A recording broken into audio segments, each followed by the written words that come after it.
السلام عليكم ورحمة الله وبركاته. أهلا بكم.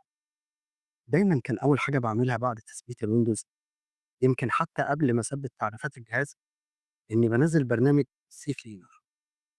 البرنامج طبعا معروف لمعظم مستخدمي الكمبيوتر إن ما كانش كلهم.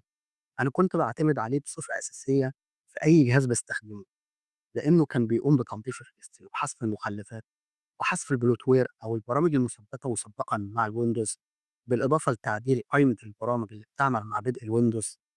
ودي كانت مهام بتاخد مني وقت كبير لو أنا هنفذها يدويا. لكن في مرة وأنا بستخدم جهازي الشخصي، لقيت إشعار من كاسبر سكاي مضاد الفيروسات اللي بستخدمه، بيقول لي إن في ملف غير مرغوب فيه. ببص على الإشعار لقيت إن الملف الغير مرغوب فيه ده ملف تثبيت السي كلينر. أنا جه في بالي ساعتها ألف احتمال دل إن يكون في مشكلة حقيقية في برنامج السي كلينر. قلت إن الكاسبر سكاي برنامج قوي زيادة عن اللزوم، ممكن يكون حط السي كلينر في البلاك ليست وتحديث أو 2 والبرنامج يتشال من البلاك ليست. ظنيت إن دي ممكن تكون خلافات بين شبكات مضادات الفيروسات، لأن السي كلينر بيتبع لشركة أفاس، المنافس الأقوى للكاسبر سكاي. لكن بعد فترة بسيطة كنت بستخدم جهاز تاني عليه الويندوز سكيورتي بتاع مايكروسوفت، لقيته بيديني إشعار إن في برضه ملف غير مرغوب فيه. ببص على الإشعار لقيت إن برضه نفس الملف بتاع السي كلينر. اضطريت إني أقف وقفة وأبحث في الموضوع. وهنا كانت الطامة الكبرى. اكتشفت إن البرنامج اللي أنا باعتمد عليه بصفة أساسية وبارشحه لكل الناس اللي باعرفهم وبثبته على أي جهاز بيقع تحت إيدي، إنه واحد من أسوأ البرامج من حيث السمعة. تعالوا نبدأ الحكاية من أولها. الموضوع بدأ في 2004 لما أعلنت شركة بيري شور عن الإصدار الأول من السي كلينر. البرنامج ساعتها كان عليه لغط تقني كبير جدا، بسبب الخلافات حول عدم جدوى تنظيف الريبستري أو لا، وبسبب بعض المشاكل اللي كان بيعملها السي كلينر، اللي تعتبر أخطاء بسيطة نادرة الحدوث وغير متكررة بصفة مستمرة، زي حذف بعض الملفات عن طريق الخطأ أو تعديل بعض القيم في الريجستري. لكن كل ده كان عبارة عن بعض الأخطاء المتداركة، وكان بيتم علاجها في أقرب فرصة في التحديثات. لكن الطامة الكبرى كانت في سنة 2017، في نفس الفترة اللي استحوذت شركة أفاست على شركة بري فورم، وبالتالي برنامج سي كلينر. وكمان عايزك تعرف معايا قبل ما نبدأ في سرد الأحداث وتفاصيلها، إن في سنة 2022 شركة جين ديجيتال استحوذت على شركة أفاست، اللي بدورها مستحوذة على شركة بري فورم المطورة لبرنامج السي كلينر. طيب إيه المشكلة؟ المشكلة بتتمثل في إن شركة جين ديجيتال هي الشركة الأم لأشهر برامج مضادات الفيروسات على مستوى العالم، زي نورتون وأفاست وأفيرا وإي في جي.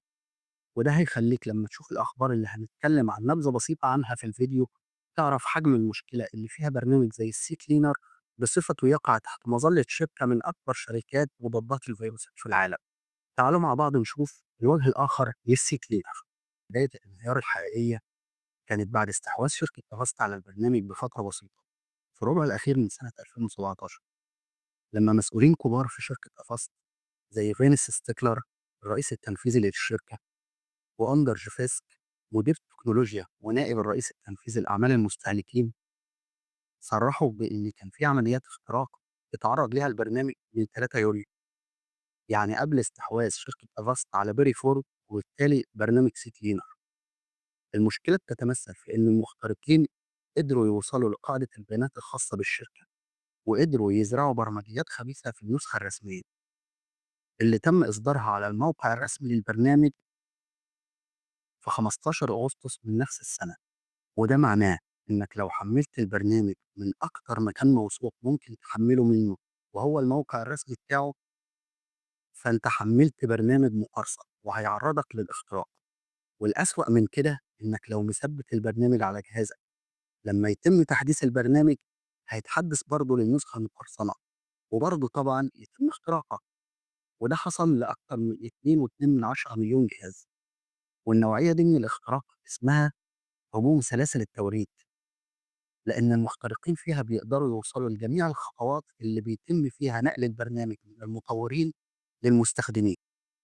البرنامج المقرصن ده كان بيقوم بجمع معلومات المستخدمين من الجهاز المثبت عليه، زي اسم المستخدم والبرامج المثبتة على الجهاز وأرقام بطاقات الائتمان والعمليات التجارية اللي بتتم من خلاله، وعناوين الاي بي والماك ادرس الخاصة بالأجهزة المثبت عليها البرنامج.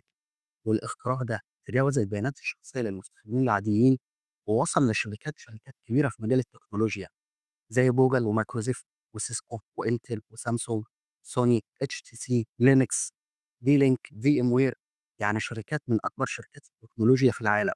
خلصت 2017 ونتفاجئ في اكتوبر 2019 بتصريح لجايا بالو، كبير مسؤولي امن المعلومات في شركه افاست، ان الشركه تمكنت من ايقاف هجوم على سلاسل التوريد الخاصه ببرنامج سكينه، وصرح إن الفاعل قدر يتمكن من الوصول لشبكة أغسطس الداخلية 7 مرات في الفترة ما بين 14 مايو و4 أكتوبر 2019.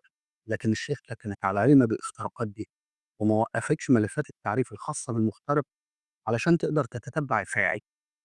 بعد كده الشركة اتخذت إجراءات وقائية زي إيقاف إصدارات البرنامج القادمة وفحص الإصدارات السابقة لمحاولة الاختراق، وتم إعادة برمجة تحديث جديد من البداية وإصداره للمستخدمين لضمان سلامة النسخة دي من أي اختراقات. لكن تهل علينا سنة 2023 المعروفة باختراق موف إيت الشهير، وده اختراق معروف اتعرضت فيه شركات تكنولوجيا كتيرة في شهر مايو 2023. بنلاقي شركة افاستا في شهر أكتوبر بتبعت إيميلات لنسبة كبيرة من أصحاب النسخة المدفوعة من برنامج سي كلينر، بيعرفهم إنهم تعرضوا للاختراق وإن بعض بياناتهم الشخصية تم تسريبها، مع العلم إن اختراقات موف إت دي كانت في شهر مايو من نفس السنة. يعني تم إبلاغ العملاء إن بياناتهم تم اختراقها من 5 شهور. كمان طلعت تصريحات من الشركة بإنها ما عندهاش حصر بعدد العملاء أو النسخ اللي تم اختراقها، لكن في تسريبات ظهرت من مواقع تانية بتقول إن اللي تم اختراقه من برنامج سكينر في 2023 ما يقرب من 65 مليون عميل. بعد كده الشقة قالت إن البيانات اللي اتسربت عبارة عن بعض المعلومات الشخصية زي الاسم والإيميل ورقم التليفون، ومفيش بيانات تجارية أو حساسة للعملاء تم تسريبها. والشركة عوضت المستخدمين بعد كده باشتراك مجاني لمدة 6 شهور في برنامج بريدج جارد، وده برنامج من إصدار شركة أفاست لمراقبة الدارك ويب، قال يعني إرضاء للعملاء علشان تراجع حساباتك وأرقامك السرية لو كان تم تسريبها. ده كان الوجه الآخر لبرنامج سكينر. فهل يا ترى بعد كل البيانات دي تقدر تخلّي برنامج سكينر متثبت على جهازك أو تقدر تثق فيه حتى لو أنت مثبّته من الموقع الرسمي وبتحدّثه تحديثات رسمية بعد اللي سمعته دلوقتي؟ أتمنى تقول لي في التعليقات. طبعًا هاسيب لكم كل الروابط اللي ذكرتها في الفيديو وأكتر كمان في صندوق الوصف، بحيث لو عايز تقلِّب براحتك في الكوارث بتاعة السكينر وتعرف أكتر عنها. أتمنى ما تستخدمش السكينر، وأتمنى برضه تشترك في القناة وتعمل لنا لايك وشير. شكرًا ليكم، والسلام عليكم ورحمة الله وبركاته.